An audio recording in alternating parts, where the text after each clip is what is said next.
0 ni 1. Habilidades esenciales en un mundo tecnológico. Un podcast dirigido y presentado por Carlos Ley y editado por Rudy Rodríguez. Este programa es posible gracias a LeanMind. Allá por el 2008, asistí o participé en mi primer retiro de meditación avanzado. Yo ya llevaba un par de años practicando meditación Zazen. Había ido a retiros de fin de semana cortos. Y este fue mucho más intenso de lo que esperaba. En un bonito paraje, en un bosque, junto a Requena, en la Comunidad Valenciana. Un lugar precioso, donde había silencio, solo se escuchaba el viento susurrando a través de los árboles. Meditamos por la mañana al alba, a media mañana antes de comer, después de la comida, a media tarde y por la noche. Cada día me encontraba un poco más cansado que el anterior, un poco más dolorido. Esa falta de entrenamiento para tantas horas de meditación hacía que me doliesen las rodillas, los tobillos, la espalda, el cuello. Y una noche, en una meditación donde hacía mucho calor, me encontraba luchando, me encontraba tremendamente dolorido e incómodo y estaba ahí deseando que se acabara, que sonara la campana de final de la meditación, ardiendo de dolor. Decía, Dios mío, las rodillas me van a estallar, me van a dejar de funcionar las rodillas si esta meditación no se acaba ya. Y qué horror, qué calor hace, cómo me duelen los tobillos, cómo me duele todo, cómo me duele la espalda. Es horroroso, ojalá se termine ya. Y de repente, sin saber por qué, me rendí y dejé de luchar. Y dejé de esperar que la meditación se terminase. Y el dolor de repente se esfumó por completo. Y me quedé con una sensación de bienestar, placentera, de que todo estaba bien en ese momento. Dejé de sentir el cuerpo. Y conecté con la meditación y me sentí muy a gusto. Perdí la noción del tiempo. No sé cuánto tiempo pude estar en ese estado. Pero en un momento dado mi ego dijo, ajá, he conseguido trascender el dolor con la meditación. Qué bueno soy. Cuánto he avanzado meditando. Y justo en ese momento, el dolor volvió con toda la intensidad y volví de nuevo a arder en el infierno durante mucho tiempo, hasta que sonó la campana. Volví a guisarme como un garbanzo en un potaje de una olla a presión. Le he preguntado a ChatGPT qué es el ego y me responde lo siguiente. El ego es un concepto psicológico que se refiere a la parte de la personalidad que se relaciona con el sentido de identidad y de autoestima de una persona. Es responsable de la percepción de uno mismo como individuo separado de los demás y de la protección del yo ante las amenazas externas. El ego busca satisfacer los deseos y necesidades del individuo de una manera adaptativa y socialmente aceptable. También está involucrado en la regulación del autocontrol, la toma de decisiones y la gestión de las emociones. En resumen, el ego es una parte esencial de la personalidad que nos ayuda a interactuar con el mundo y a mantener un sentido de identidad, pero también puede influir en nuestras acciones y relaciones si no está equilibrado adecuadamente. Esta definición me parece muy acertada para este podcast, que tiene un título trampa. Quizá le diste a play esperando averiguar cómo bregar con el ego de tal o cual persona que te saca de tus casillas, que te pone de los nervios, que siempre está con las mismas cosas. Y dirías, ajá, a lo mejor este podcast me da clave para eso. Y bueno, espero que sí, que te dé clave. Pero vamos a enfocarlo desde el punto de vista de qué es el ego y vamos a ver cómo desde ti puede partir la comprensión de tu propio ego y cómo colisiona con el de las demás personas. Las tradiciones espirituales milenarias, las religiones, le dan al ego mucho misticismo. Típicamente hablan del ego de una manera que cuesta mucho entender qué es, cuando en realidad está operando todo el tiempo. A mí una de las formaciones que más me ayudó a entender qué es el ego y a conocer mi propio ego fue el curso online de Aula Interior de Daniel Gavarró, que es un curso de autoconocimiento, donde estás durante un año tratando de comprender qué es el ego y cómo está operando. Y es sencillo, lo cuenta de una manera muy sencilla. Daniel dice que existe el ego idea y que existe el ego ideal. El ego idea es lo que yo me creo que ya soy, y el ego ideal es lo que me creo que debería ser. Y cada uno de esos tiene una utilidad si está equilibrado, si está sano, y por supuesto tienen la capacidad de mortificarnos cuando no están equilibrados o pulidos, que viene siendo en la inmensa mayoría de las personas y de las situaciones. El ego idea te hace sufrir cuando se confronta a una situación que pone en duda o critica tus valores, tu visión de la realidad y tu visión de ti misma o ti mismo, cuando parece que lo que tú crees que eres se está poniendo en juicio y no corresponde con la realidad que has creado mentalmente. Hay un conflicto del ego idea. Y cuando no te comportas de la forma en que tú aspiras a comportarte, el ego ideal te castiga.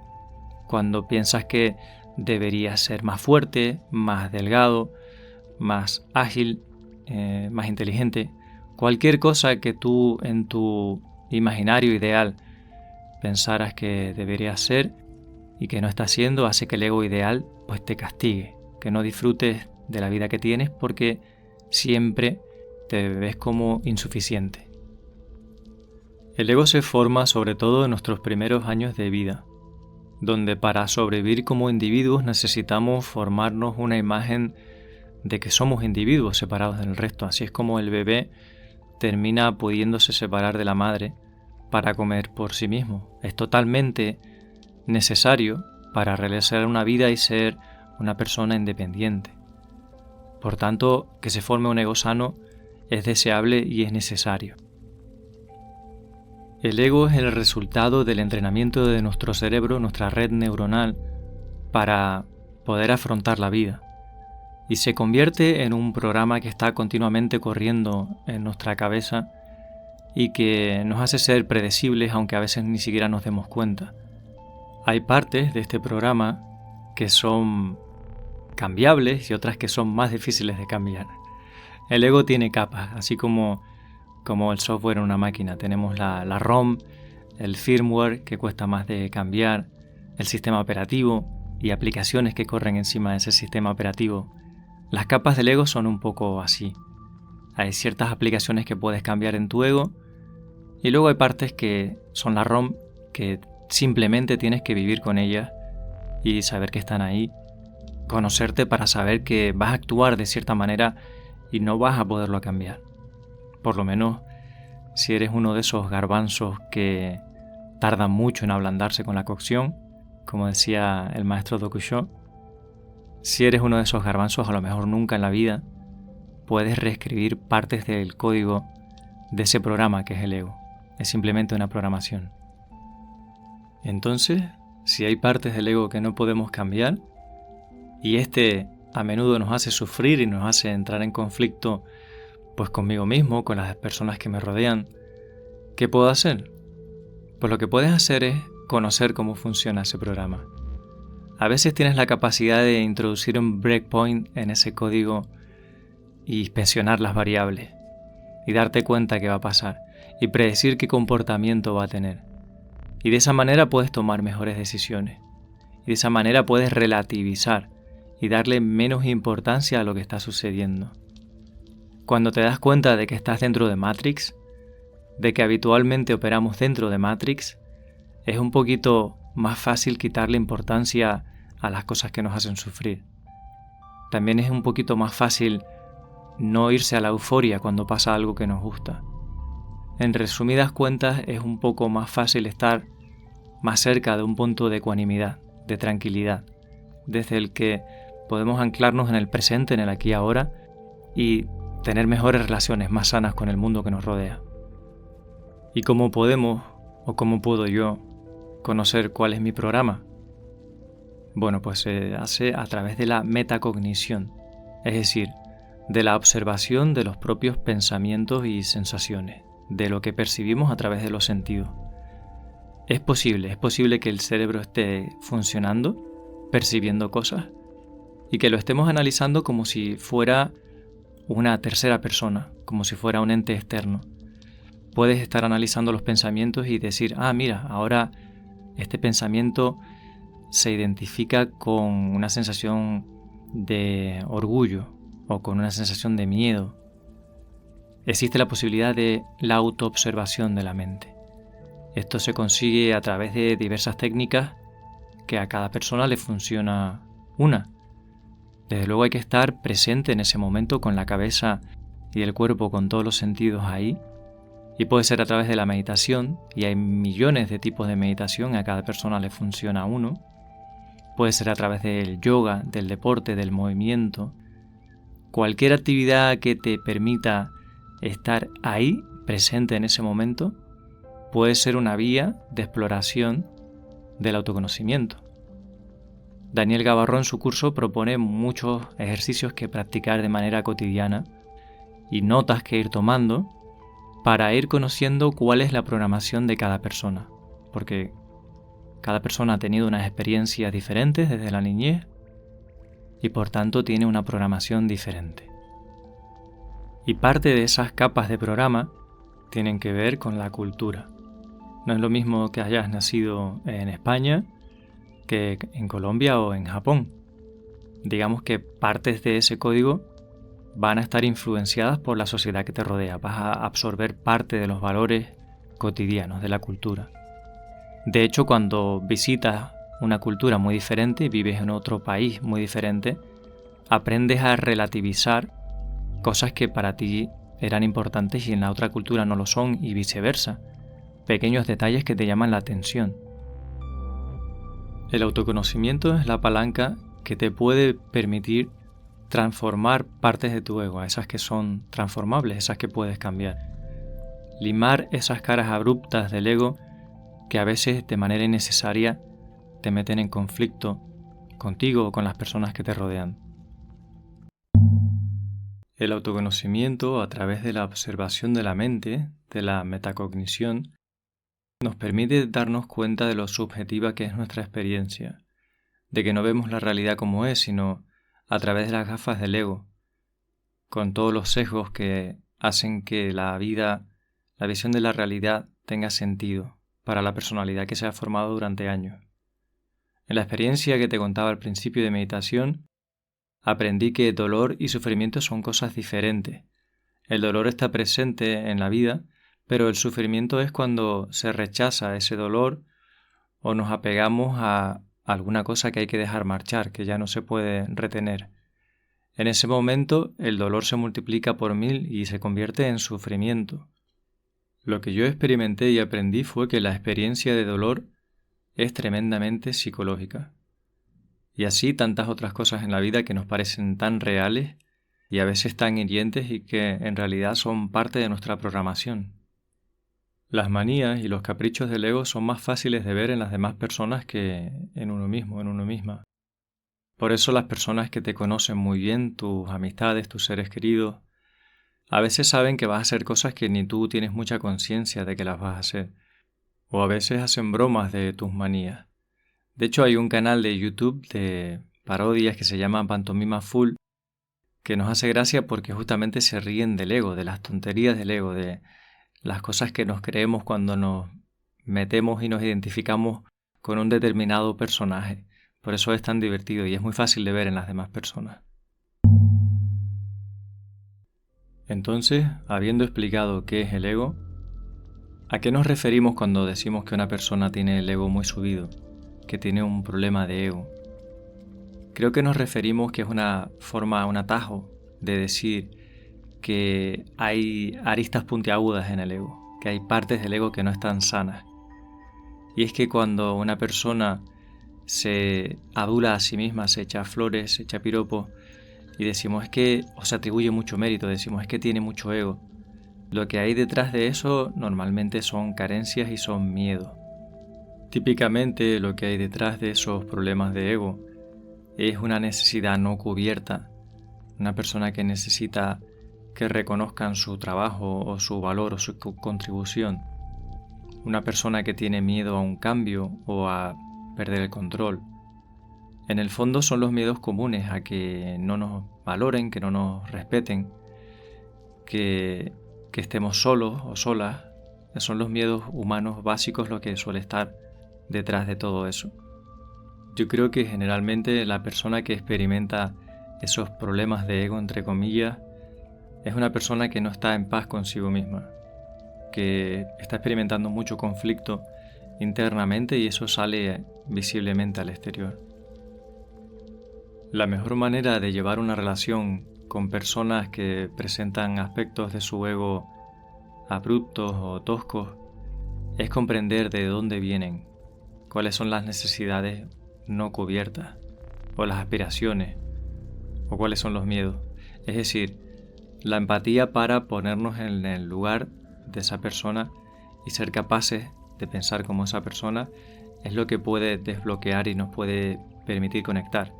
Y una vez que se establece un reconocimiento y un vínculo, las dos personas se reconocen mutuamente y saben desde dónde parte cada una, ahí es posible que haya sinergia, transformación, que haya cambio, que se den las condiciones para que el ego pueda sanarse o que se pueda suavizar. Si las torpezas del ego de otra persona te sacan de tus casillas, si te ponen de los nervios, probablemente es porque están rebotando contra caras de tu ego que tampoco están pulidas. Si estuvieran tan suaves como un canto rodado de río, el ego de la otra persona y su comportamiento te resbalaría. No podría penetrar en ti, no podría alterar tu estado de tranquilidad, de ecuanimidad. Viktor Frankl, autor del famoso libro El hombre en la búsqueda del sentido, decía que no podemos controlar lo que hacen los demás o lo que nos hacen, pero sí podemos controlar cómo nos lo tomamos. De hecho, decía que lo único que nadie nos puede arrebatar es el decidir cómo nos tomamos las cosas que nos ocurren en la vida. Puede ser que el ego de otra persona me irrite porque puedo ver en ese ego cosas del mío que no me gustan. Es como un espejo donde veo la parte fea que no me gusta de mí mismo. Pero a veces puede ser también simplemente que va contra mis principios y valores fundamentales. Se crea un conflicto importante a nivel de valores. Hay mil motivos por los que los egos pueden colisionar. De cualquier manera, cuando el ego de otra persona me saca de mis casillas, tengo una oportunidad estupenda para darme cuenta de que mi ego necesita ser suavizado, que hay mucho trabajo que hacer en él. Por lo tanto, es una oportunidad para aprender y mejorar. Y por eso en muchas culturas se dice que cualquier persona, incluso la que nos hace sufrir, puede ser una maestra para enseñarnos cosas sobre nuestra propia programación. Lo que estoy tratando de decirte en este episodio es que la principal herramienta para gestionar los egos es el autoconocimiento. El conocer tus automatismos, cuáles son esos botones que te van a hacer saltar. El darte cuenta de que vives casi permanentemente en Matrix. El coaching es también una gran manera de darte cuenta de cómo te comportas. El poder rebotar ideas con una persona que haga reto, que te haga preguntas, es una muy buena forma de autoconocimiento. Otras que hemos citado como la meditación, y luego además de eso, existen montones de modelos que se han desarrollado en psicología en las últimas 4 o 5 décadas, o más incluso, que tratan de clasificar la personalidad del individuo y del equipo en el entorno de trabajo y fuera del mismo. Tenemos el test o el perfil de Herman, el test de Belbin, el modelo de Sick. Hay montones de modelos que, respondiendo a un cuestionario, un tipo de test más o menos exhaustivo, te acaban metiendo en algún tipo de cuadrante que de alguna manera resalta rasgos predominantes de tu personalidad en un determinado contexto. Estos test pueden ser útiles, te pueden ayudar a descubrir cosas, aunque son limitados, porque el mismo test quizá en días diferentes lo podrías rellenar de manera diferente. Pero hay personas a las que les funciona mucho, les sirve para reflexionar y por tanto pueden tener perfectamente su valor.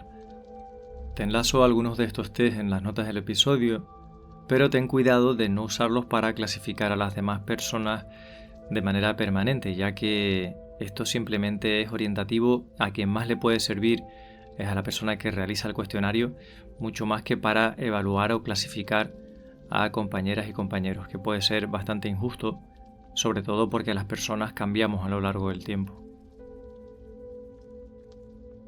Es posible valorar, apreciar y querer a las personas a pesar de las tonterías de su ego, pero para eso hace falta la voluntad de querer ver al ser humano que hay detrás de la máscara y la voluntad de querer ver tus propias imperfecciones. Pues ya hemos llegado al final del episodio sobre el ego. Si te ha resultado interesante, hay material como para hacer 2 o 3 episodios, así que por favor envía tus dudas o lo que te ha llamado la atención, o si hay algo sobre lo que te gustaría profundizar. ¿Te has parado a pensar que casi todo lo que haces en tu vida y lo que piensas es parte de un programa, es parte de Matrix? Y ahora, un mensaje importante.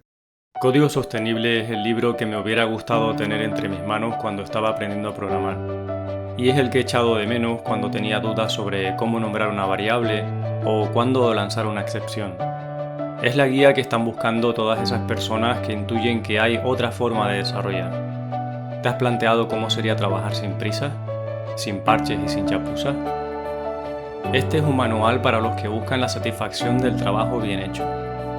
Aprenderás a mantener el código simple y fácil de entender, y tendrás la sensación de estar trabajando en un proyecto Greenfield de manera permanente.